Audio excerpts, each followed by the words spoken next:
जी हाँ, मुझे याद है। पुष्पा नाम की एक औरत आई थी राजपुरा से। बेटा हुआ था शायद उन्हें। जी हाँ, बेटा हुआ था। अब क्या करें नर्स बहन जी, इतना काम रहता है कि खैर अब सब याद आ गया। काफी मुश्किल केस था वो। मुश्किल क्यों डॉक्टर? वही गलती उन्होंने भी की थी जो लोग अक्सर जानकारी के अभाव में करते। सबसे पहले अस्पताल लाना है या नहीं, यही निर्णय लेने में देर कर दी। ऐसे केसेस में समय नहीं खोना चाहिए। 3 देरियां जो लोग अक्सर किया करते हैं। जी हाँ, पुष्पा को जल्द से जल्द अस्पताल लाना जच्चा बच्चा दोनों के लिए बहुत जरूरी था। इसके अलावा तीसरी देरी ये कि यहाँ पहुँचने के बाद कुछ इंतजाम करने में समय लग गया। हालांकि अस्पताल के स्टाफ ने जितनी जल्दी हो सकता था केस हैंडल कर लिया, पर क्या डॉक्टर? केस काफी मुश्किल था।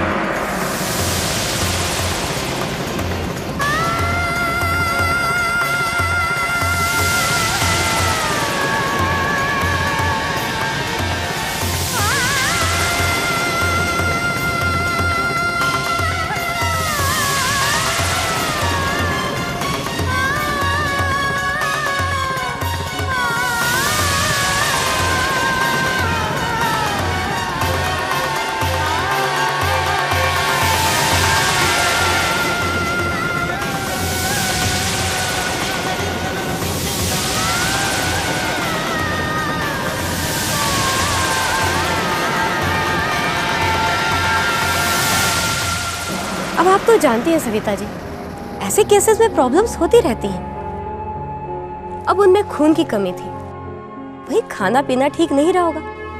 वैसे केस काफी मुश्किल था, पर हमारे यहाँ FRU में सभी तरह की सुविधाएं हैं। ब्लड बैंक है, डॉक्टर्स हैं, नर्सेस हैं।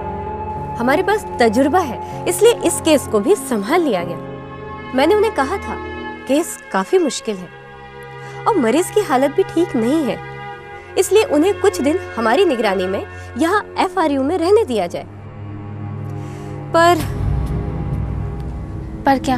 पर उनकी सास शायद आखिर में उन्हीं की चलनी थी और पुष्पा को यहाँ से ले गई। सविता जी, जब तक सभी लोगों को ये समझ में नहीं आएगा कि अस्पताल में बच्चे का होना उनकी बहू बेटियों और बच्चे के लिए बहुत जरूरी है, तब तक इस तरह की प्रॉब्लम्स होती रहेंगी।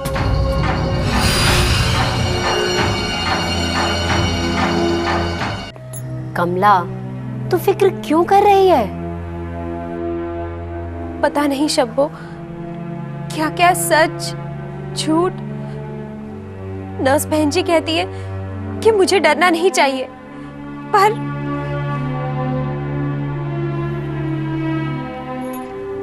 कमला, ठीक कहती है नर्स बहन जी। बोलने दे, जिसके जो मन में आता है उसे बोलने दे। पर तू जानती है ना, तूने कोई गलती नहीं की।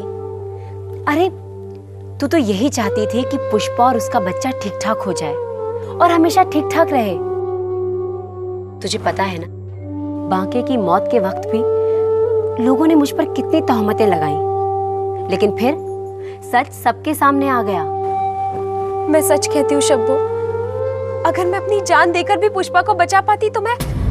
कमला, मैंने कहा ना, खुदा पर यकीन रख। और फिर नर्स बहन जी तहकीकात कर रही है ना, देख लेना, वो सब के सामने दूध का दूध और पानी का पानी कर देंगी। शब्बो, मुझसे जो जो बन पड़ा मैंने सब किया।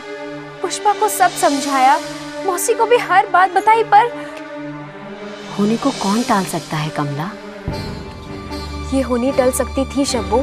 तो फिर वही सब बोलने लगी। नहीं है तेरी गलती। अरे तूने तो वो सब किया जो तू कर सकती थी। देख लेना, जब नर्स बहन जी की तहकीकात पूरी होगी तो सारी बात तेरे और सब लोगों के सामने आ जाएगी कि पुष्पा की मौत की वजह क्या थी।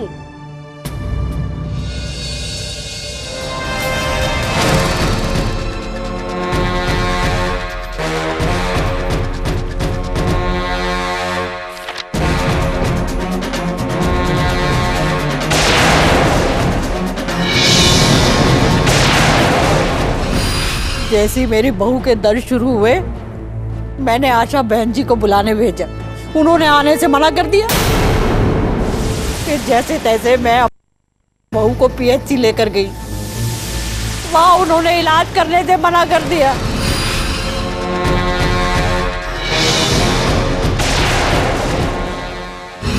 मैंने उन्हें कहा था केस काफी मुश्किल है और मरीज की हालत भी ठीक नहीं है, इसलिए उन्हें कुछ दिन हमारी निगरानी में यहाँ FRU में रहने दिया जाए।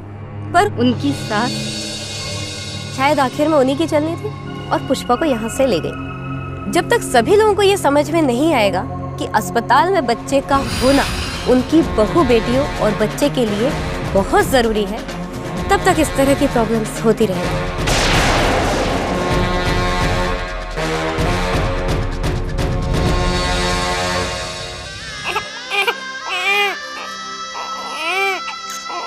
चुप हो जाओ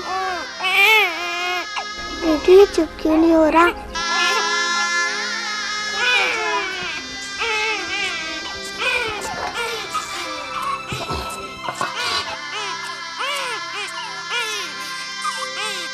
अम्मा कहाँ है? दादी कहीं गए हैं।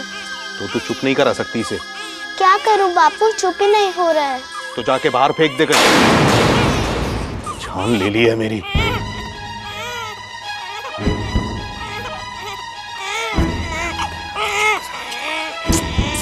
बद्री भैया, मैं अंदर आ सकती हूँ?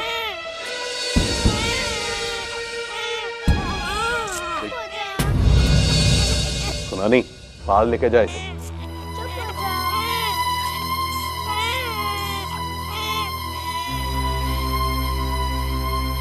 भैया, उसे भूख लगी है, क्या दे रहे हैं आप?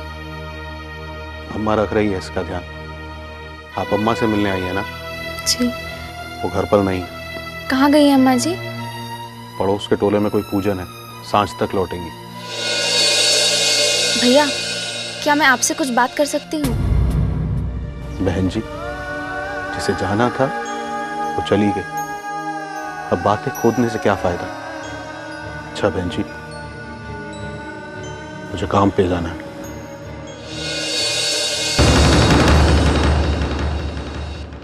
देख लिया ना मास्टर जी, आखिर जीत सच्चाई की हुई। मंगत को देखते ही बोलती बंद हो गई तेरी। क्या भाषण सुना रहा था चाय वाले को? तू सिखाएगा मुझे तमीज? अरे ये क्या बवाल हो रहा है भाई? अबे देख नहीं रहा? मास्टर के गाल पे खुजली हो रही है। अपने सुझाव और विचार इस पते पर भेजें, क्योंकि जीना इसी का नाम है। Post box number 3008, Lodhi road, HPO, नई दिल्ली 110003।